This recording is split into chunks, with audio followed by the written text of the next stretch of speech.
अस्सलाम वालेकुम दोस्तों, अॼु तव्हांखे हिकु बहितरीनु तकरार ड्रामे जी अपडेट ॾींदासीं जेकियूं क़िस्तां हाणे अचण वारी आहे। ऐं तव्हां ख़ासि करे इहो बि नोट कयो हूंदो त तकरार ड्रामो रुकिजी वियो आहे, लेकिन हाणे जॾहिं क़िस्तां ही तकरार ड्रामे जूं ईंदियूं उन में किथां ड्रामो स्टार्ट थींदो, असद कुरैशी खां स्टार्ट थींदो या जिथे ख़तमु थियो उतां स्टार्ट थींदो।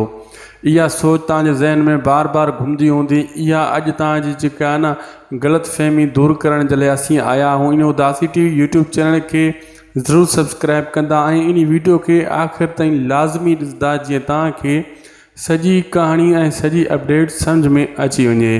दोस्तों, काफ़ी वरी यूट्यूबर बि इहा अपडेट ॾेई रहिया आहिनि त जेको आहे ड्रामो हाणे जीअं स्टार्ट थींदो त असद कुरैशी खां स्टार्ट थींदो, ऐं काफ़ी वरी इहो सोचे रहिया आहिनि ईअं कीअं थी सघे थो, या वरी कुझु ईअं सोचे रहिया आहिनि जिथे ड्रामो ख़तमु थियण वारो हो, जिथे मीर ऐं जेको मूसा बख़्त खे पकड़ण वारा हुआ, जॾहिं हू नवाब खान सां मिलण वियो ऐं उनजे रस्ते में हू बीठा हुआ, उते ड्रामो एंड थी वियो हुयो।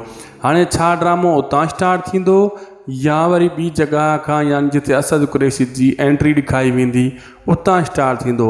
बिल्कुलु दोस्तों, मां तव्हांखे ॿुधाईंदो हलां, असद कुरैशी जी जेका एंट्री बाद में आहे, लेकिन जॾहिं हाणे ड्रामे जी क़िस्त ईंदी उहा स्टार्ट थींदी उतां जिथे ड्रामो ख़तमु थियो हुयो, ऐं जहिड़ी जाइ ते बख़्त नवाब खान सां मिलण वियो हुयो ऐं मूसा ऐं मीर रस्ते में बीठा इंतज़ार में ऐं वापसी जो इंतज़ारु करे रहिया हुआ त इहो अचे त इन खे अॻु ॾेई इन खे वठूं, ॾिसूं इहो कहिड़ो माण्हू आहे जेको नवाब खान सां मिलण वेंदो आहे ऐं इन वटि सोनी बि क़ैद आहे।